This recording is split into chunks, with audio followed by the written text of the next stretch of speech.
And now I will start recording for uploading the stuff on a video. But I will share a link to the presentation files so you can see it without looking at me. That's applause.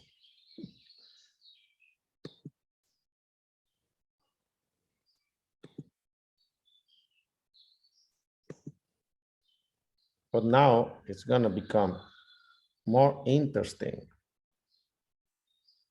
1 minute to go.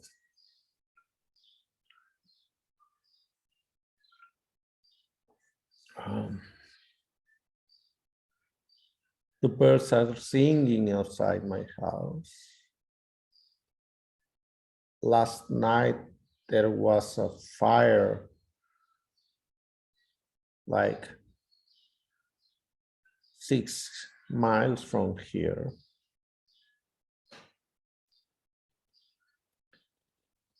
And all the ashes are all over town. I think there were no human losses. It's always a concern. Now, different day. Let's live today.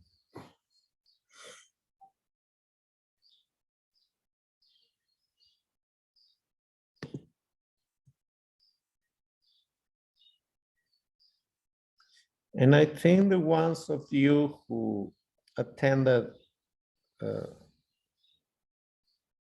first time we spoke about pelvic problems can remember my focusing on pediatric pelvis masses.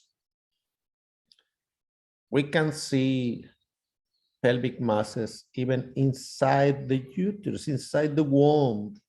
When the baby is inside, we can spot some ovarian cysts. Some of those are malignancies. Some of those are functional. When we find free floating echoes inside a cyst, it could be a dermoid cyst, but it could be a dysgerminoma or a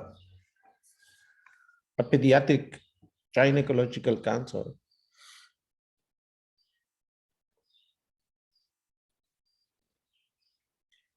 This is an example of a baby who we found a cyst with some echoes when the baby was inside the mommy's womb. And then when they brought her to us and she was 7 months old, we find the same thing. Waiting to see what happens next. You know, sometimes I find malformations or problems in fetuses, in babies inside the womb. And some colleagues say, oh, there's nothing. She's peeing and shitting and eating and screaming properly. No problem. This is a problem.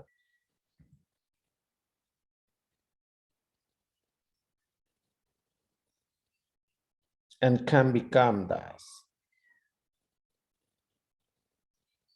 A big, complex mass on the pelvis of a preteen, younger, with low resistance blood vessels.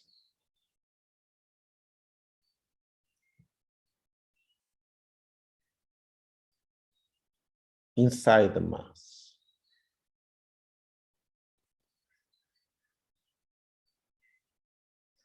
And I would never forget Leah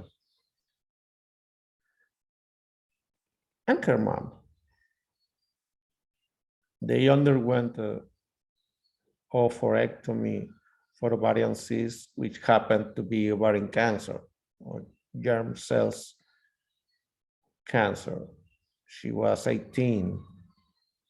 She had the surgery when she was like 16 and a half. And traveled all over America looking for miracles. And then I follow up the evolution of a complex mass with a diagnosis of germ cell tumor with low speed flow on septations.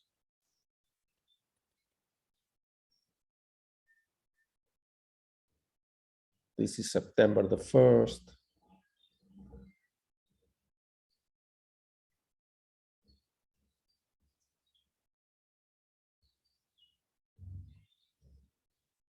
On the extended view, you can do that on your brain. You don't have if you don't have the machine which allows you to take extended views. You can do it on your brain. This was February 2018. The uterus in a complex thing with a lot of free fluid. Everything frozen inside. February 2018. 2 months after that, we found liver metastasis.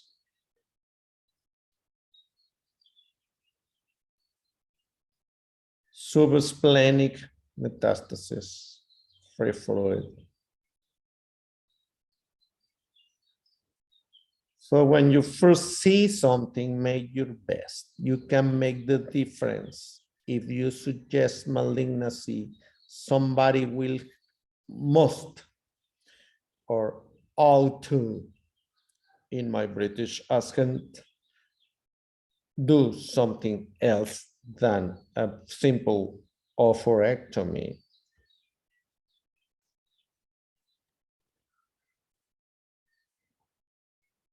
And we don't need a fancy machine. This is a really old image of an ovarian cancer. A septated annexal mass corresponding to a complex ovary in a perimenopausal woman. This is not normal. It's not big, but it's not normal.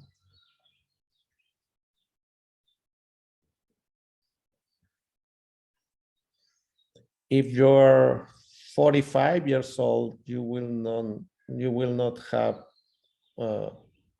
ovulation from 3 follicles. This is not normal. This is not functional. Think on the context. This is not normal.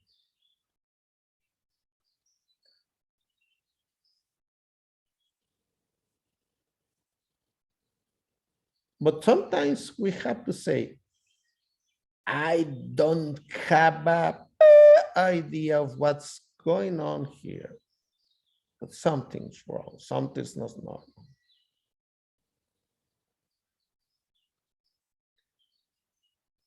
Here we see the uterus, something complex and attached to the uterus.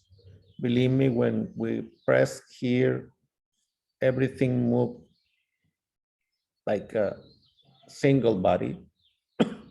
The opposite side ovary, and on the left adnexa, some ovarian echoes and a complex mass communicated with the ovarian blood vessels, which we will extensively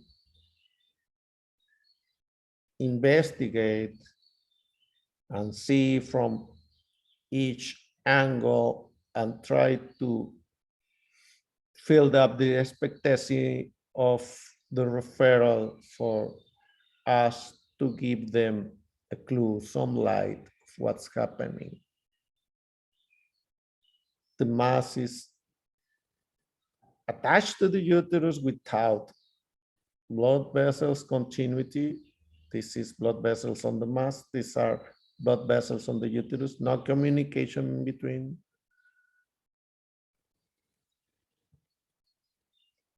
But communication to the left ovaric artery.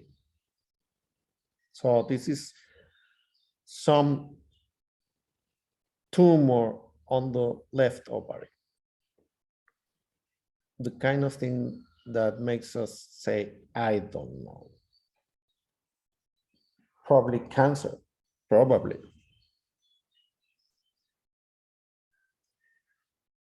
Another ovarian cystic complex mass. Now on the right side, attached to the ovary. This is the ovary, this is the mass. When you see lines like that, this can be the fallopian tube twisted.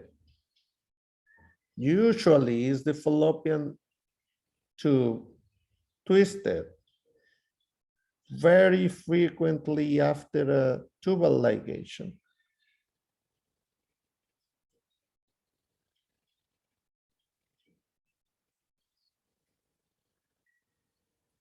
But this has blood vessels on the septum.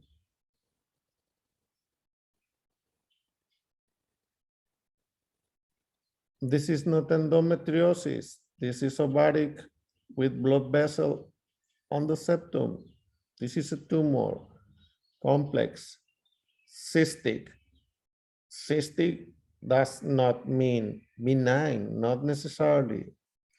It could be a cystadenocarcinoma.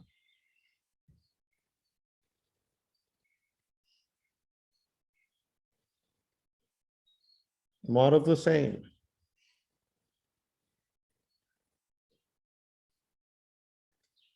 And every one of us has the right to have two defects. Ugly go with bad English, that's me.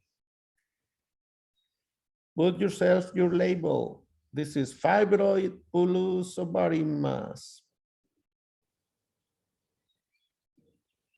Fibroid, complex, abnormal ovary.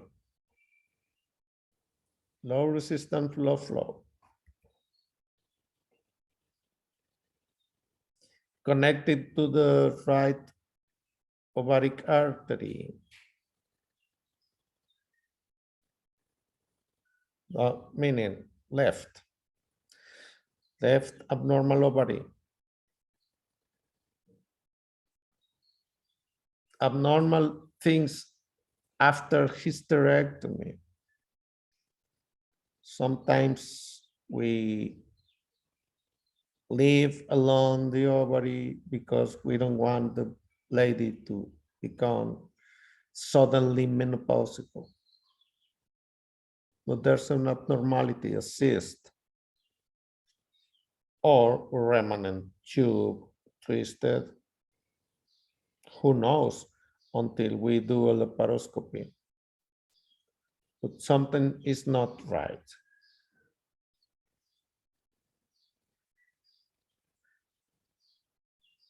Sometimes we find complex pelvises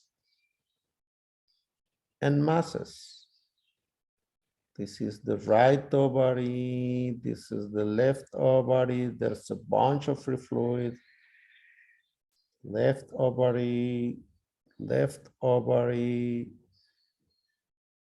but something is wrong.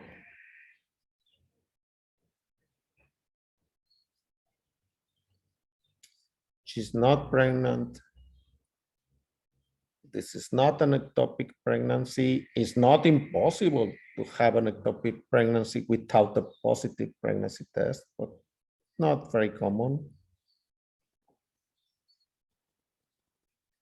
With the complex mass, which apparently is the tube and it can be due to chronic salpingitis. This is the ovaric artery.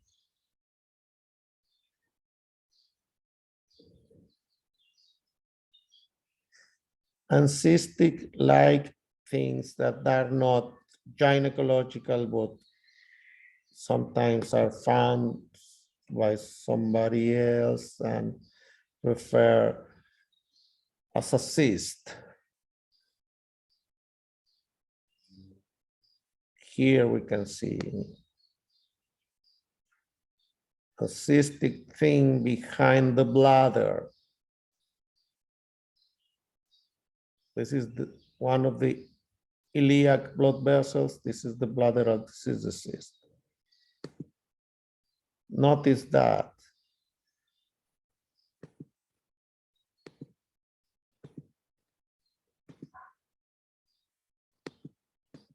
If I press against the gallbladder,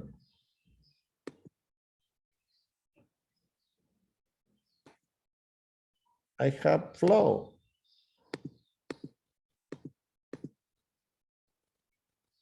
Communication between the urinary bladder, and the cyst-like thing.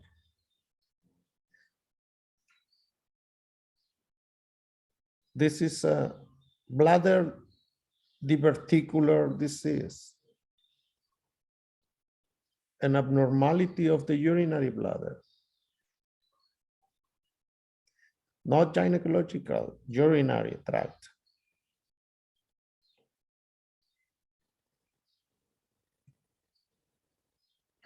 See that? Let's take a look at it.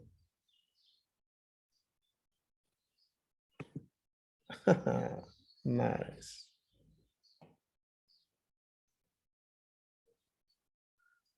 You need to be active. Sometimes you need to press a little bit.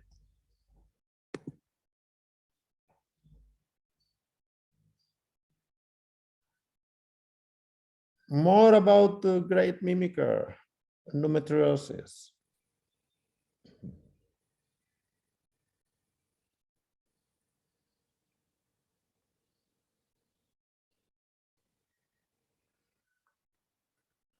The uterus, a mass behind.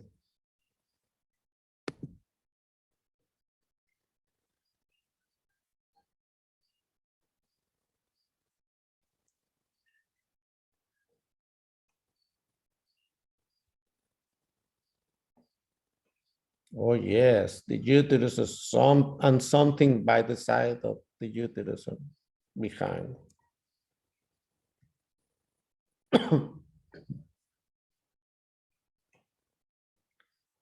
That's clearly abnormal. We see a bright spot where we don't see clear boundaries. This is not a dermoid cyst, not a pretty site cyst, but an ugly, ill-defined, complex mass inside the pelvis. Most probably endometriosis.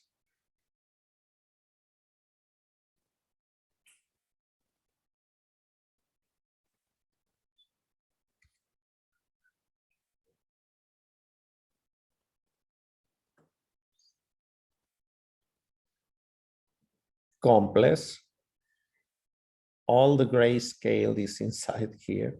Some free fluid, you can see the free fluid.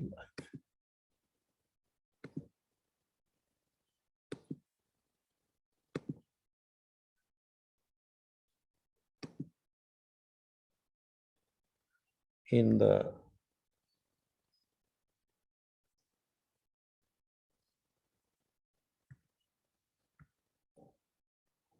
corner. The little angles. See those? That's fluid.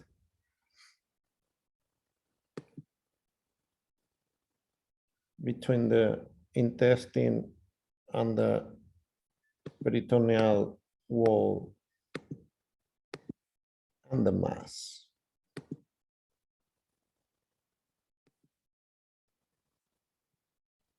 This is free fluid.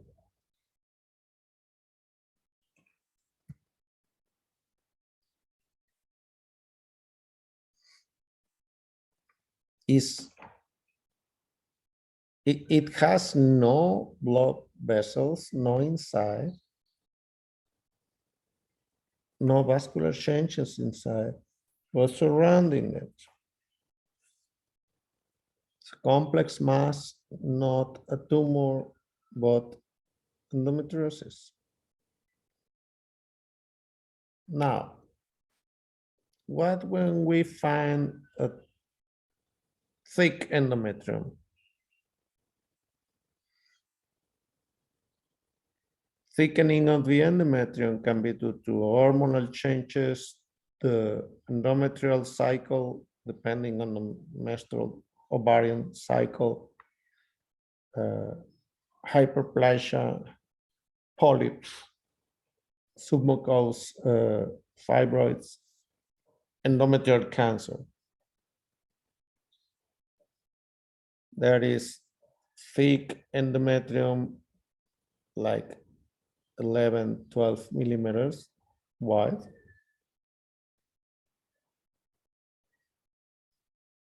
Thicker endometrium, probably hormonal. See the colors. This is probably a secretory phase endometrium. And even thicker endometrium with a normal sized uterus, 8 centimeters long.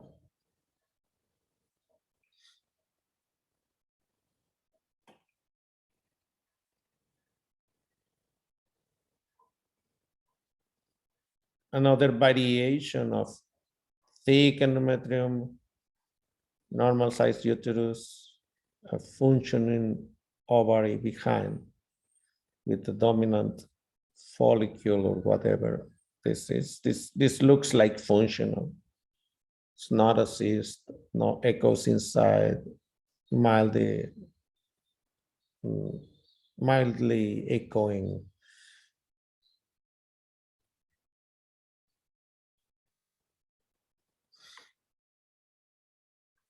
And a little bit more enlarged uterus, 9 centimeters depth, wide endometrium. This is not normal.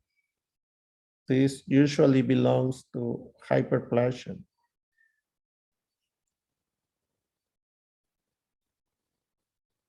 Most referrals on my area think first fibroids. They tend to ignore endometrial things and prefer fibroids as a diagnosis of abnormal uterine bleeding. But sometimes it's the endometrium, and the management is different. And the impact of what we do is different. Fibroids don't become cancer. This can be the beginning of an endometrial cancer. More enlarged uterus, thick endometrium, thin line inside, really abnormal endometrium, 2 centimeters wide in the anteroposterior axis. Normal sized uterus. This uterus is underestimated. This is just the body of the uterus. This is the cervix.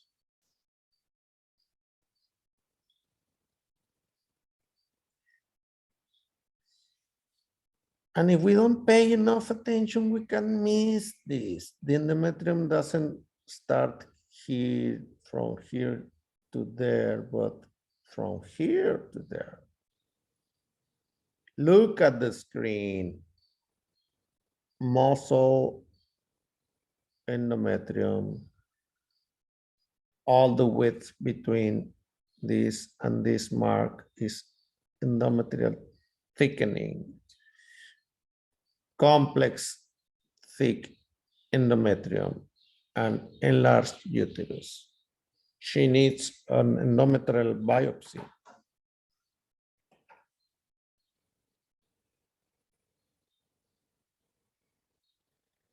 More of the really thick endometrium and enlarged uterus. This lady needs an endometrial biopsy or dilation and curettage for both things, solving the problem and having a diagnosis.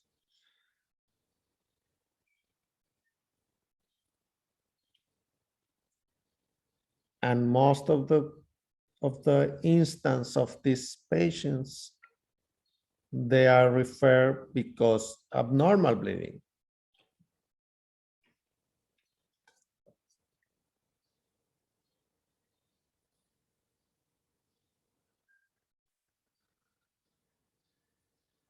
If they come from a procedure, sometimes these are leftovers, things that are inside after the dilation and curettage. But this looks like what? Submucous fibroid or polyp? This can be a polyp.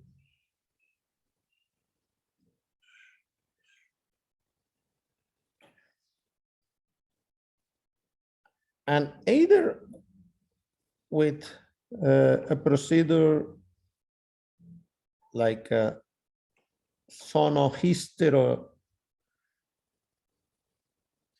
which is putting a catheter through the cervix and filling up the cavity with fluid and then having the ultrasound images, or with a hematometra, which is a fluid-filled cavity because there's blood inside, not because we filled it up.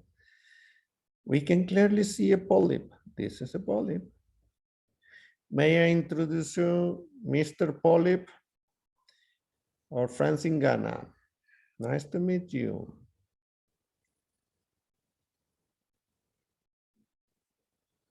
Variation of the same tune. Endometrial polyp, the color is more alike, endometrial alike, not myometrial alike.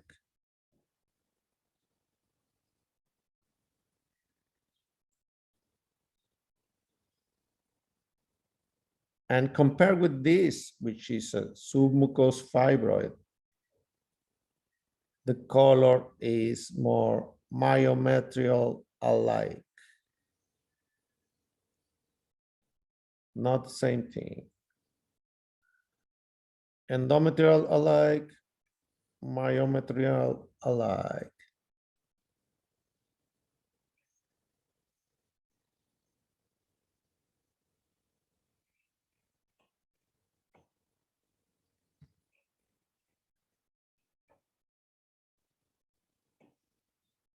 Which if we play a little bit with the rendering, we can image like this. This is really nice. I hope my sister watches this. We don't need a fancy machine.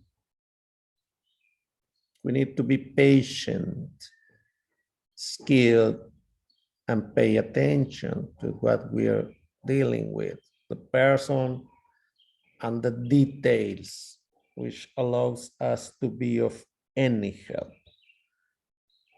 Helping the other, serving the other is our goal in this life.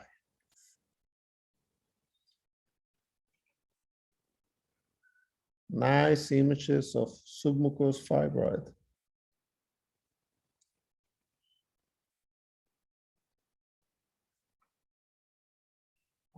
This is again a natural hysterosonography.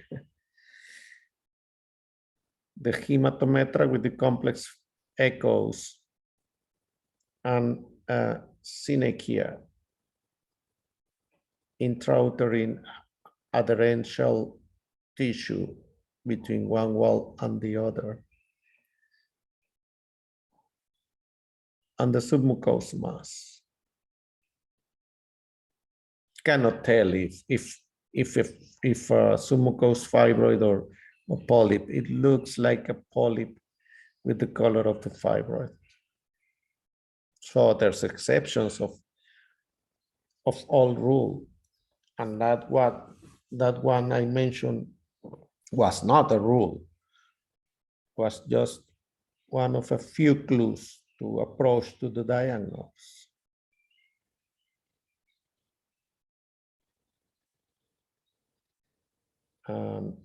Intercavitary complex mass, and the uterus seen from the outside, like a laparoscopical view, but this is a rendering. This is a volume rendering.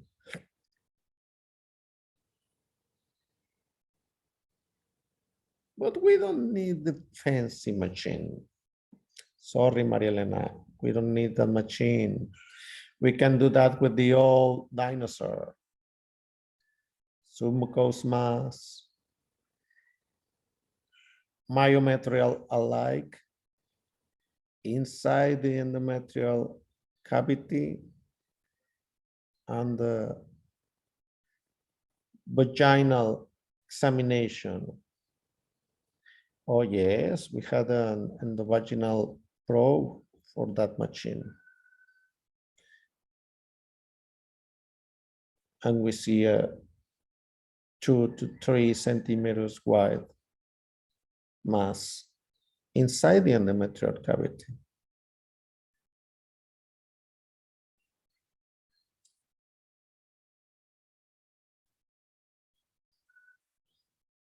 And this one with the submucous mass and the complex uterus.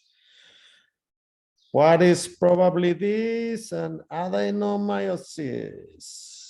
Complex uterus, like a salty thing, like a snowstorm, plus a rounded shaped submucous mass, which pushes up the endometrium.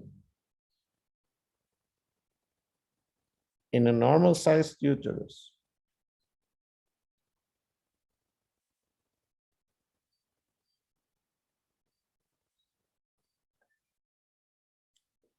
very complex uterus with a submucous mass. Doppler color on.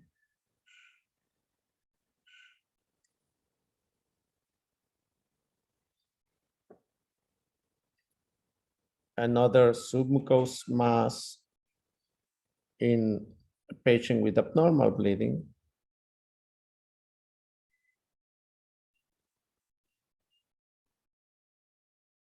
This is not normal.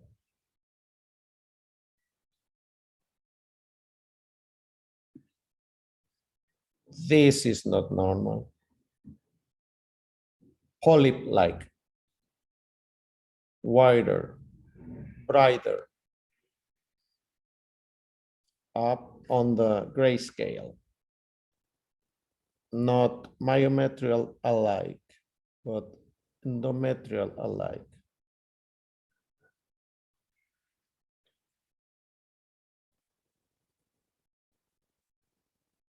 Plus a complex adnexal mass. This is, well, this was labeled as ovary, but I think this can be a twisted tube. Anyway, our job is to tell the referral and the patient, this is not normal, something happening. It looks like a twisted tube. Hydrosalpinx, twisted hydrosalpinx.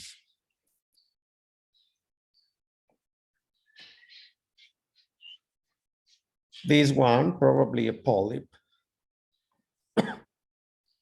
endometrial alike.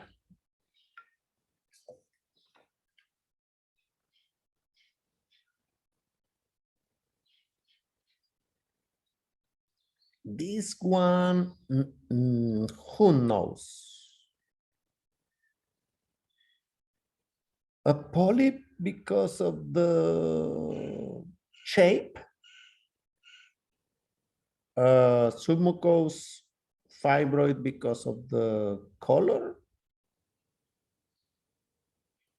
Either of those, they need a hysteroscopy, passing through the cervix with the fiber optics line and then looking at it and then resolving.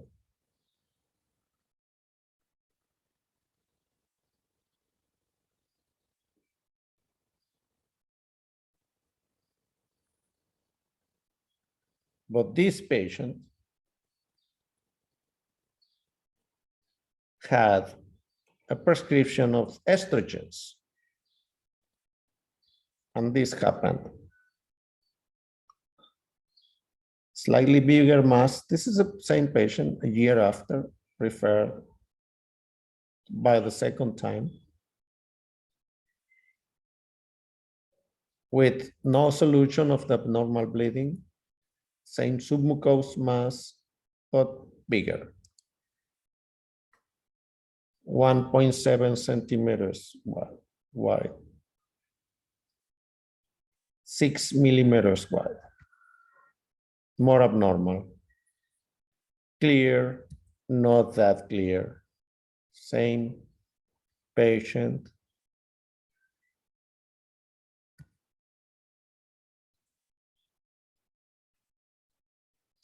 Some fibroids are small, as I told you, less than 2 centimeters.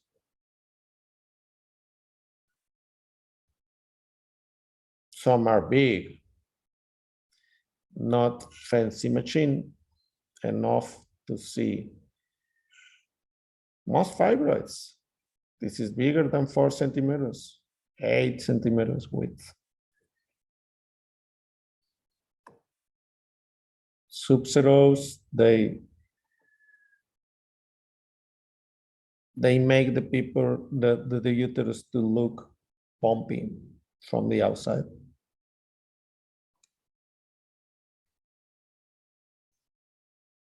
Big fibroid, big bumpy. This was the original shape of the uterus, then all this is extra.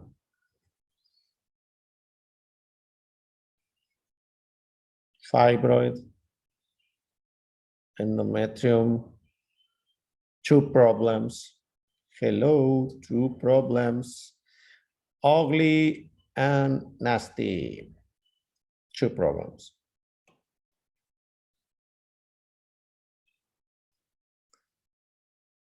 Slightly bicornuate uterus with some fibroids.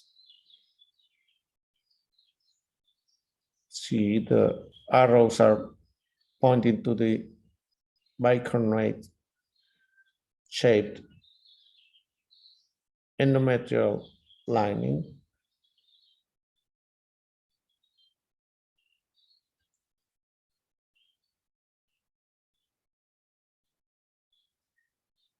Another finding that we can have collection with an IUD, lowly inserted.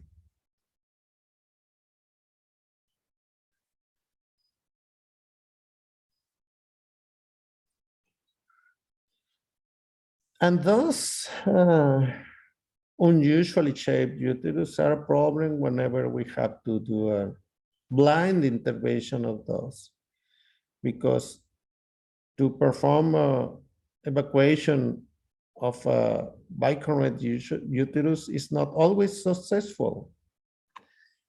This patient came in with fever, pain, steady bleeding after a DNC. When we find her to have a bicurrent uterus with echoes on one side, complex echoes on one side.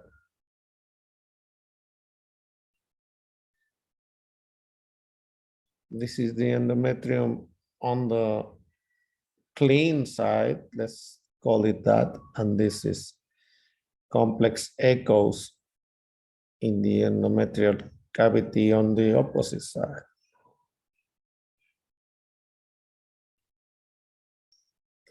Some patients have late afterbirth bleeding due to retained placentary leftovers. And we see those heterogeneous echoes inside the cavity.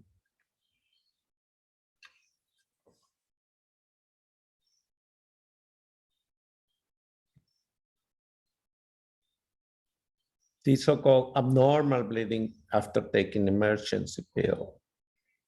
This is an emergency. Oh, I'm bleeding. Sorry about that, but this is highly predictable. This is what the pill was intended to do.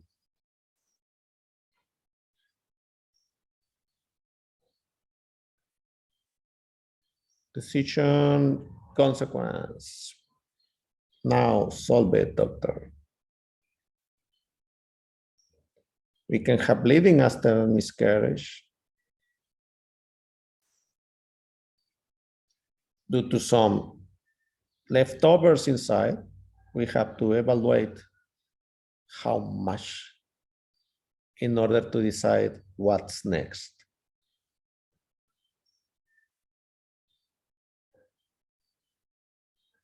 They can have bleeding after hysterectomy, especially if it's a obstetric hysterectomy. We see that in abnormal bleeding postpartum problems.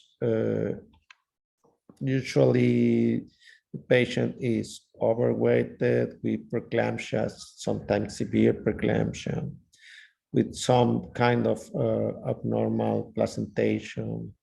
Anyway, it's not easy, technically speaking, to take the whole uterus out after birth. So most hysterectomies are subtotal, and they have a really small uterus left, which can bleed. They deserve an explanation of that bleeding. And most of the times they don't know why they're bleeding if they don't have the uterus. Well, you have a little piece of uterus left. This is very interesting, not for the patient. 3 months after delivery,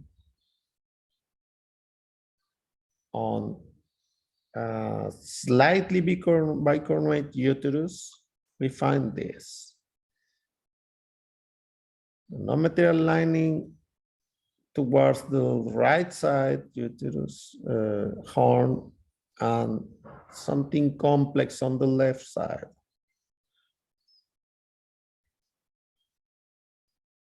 And we see this. There are several kinds of trophoblastic disease. And one of those is the placentary insertion site trophoblastic tumor. And another kind of that is the choriocarcinoma. How we differentiate that? Well, by pathology, not by ultrasound, but if we find abnormal echoes located The ovaries are normal, not tecaldutenic cysts. But the uterine arteries think they're still pregnant. This is not usual in a non-pregnant uterus. This is a low resistant blood flow. This uterus think there's a baby inside still because there's hormonal activity inside. This is the right uterine artery, the left uterine artery, both low resistance, not pulsating much with high speed. This is around the 170 centimeters per second, meter per second, with high diastolic blood flow. Something's happening. And we have surrounding the region of interest a big crowded of blood flow area with low resistance blood vessels. Yes, this can be choriocarcinoma or trophoblastic placentary site infection tumor, insertion tumor. See this.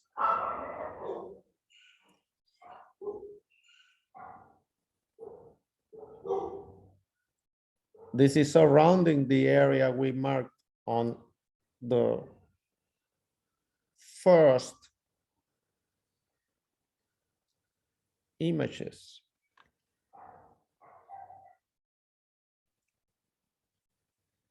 Which has its own blood vessel nurturing it.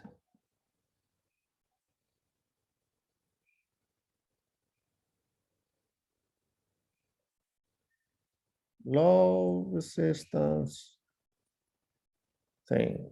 So, what to bring home? There are several arguments for asking pelvic ultrasound examination. Abnormal bleeding, abnormal menstruation, pelvic pain, palpable mass. We can touch at something.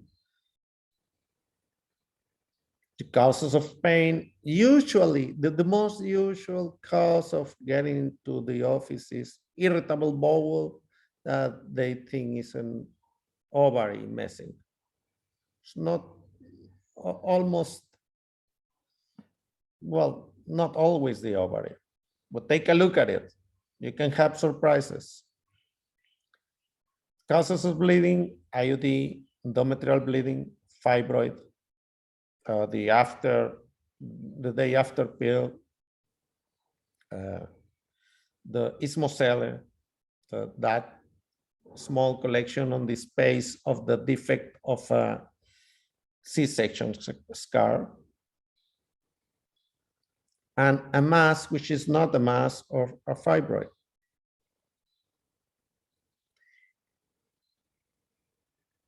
To say is your colon, not your ovaries, you must clearly see both ovaries. Locate the ovaries, be patient, move smooth. And see that the ovaries are not related to the pain. Scan where it hurts. And if it hurts in the intestine, the pain is caused by intestinal cramping or inflammation, not because of the ovaries. Remember, fibroids do not hurt, and not all the bleeding comes from fibroids. Think endometrium. Don't rush. Take your time, be patient. Don't make conclusions before being sure. Take a look at things. Yesterday, I saw a patient with a overriding aorta baby, and I bet it was overriding. And then after that, changed position, and then the aortic root was in line with the septum. I would not dare to call it a miracle. I prefer to call it my mistake, but don't make a report before being completely sure. Remember, ultrasound is your sight. You're looking at things. It's not biased because we actually see it. It's evidence. It's first-hand evidence, visual evidence. Care the person, especially if we have a no problem situation. Care the person. The person has a problem. She thinks she's on trouble. Care the person with, without, and regardless the problem found or not found. Do your best. I try to do my best. Forgive my accent. It's the only one I have. But with whatever machine we have, let's do our best. That's my email address and my website, internet name. And as I told you, it's always a pleasure. Wow, 2 hours. This is a record.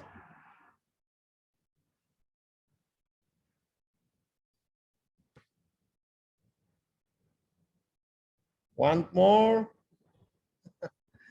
There's more of those.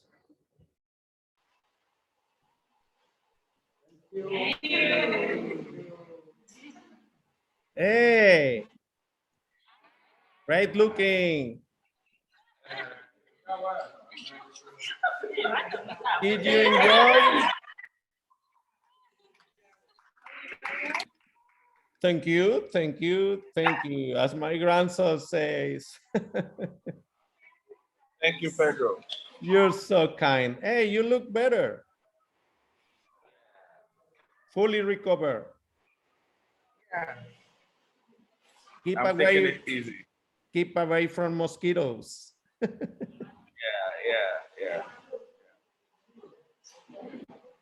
So Pedro, nice having you. We'll chat later in the day. Okay. Well, All right. at your service, always. All right. It's a pleasure.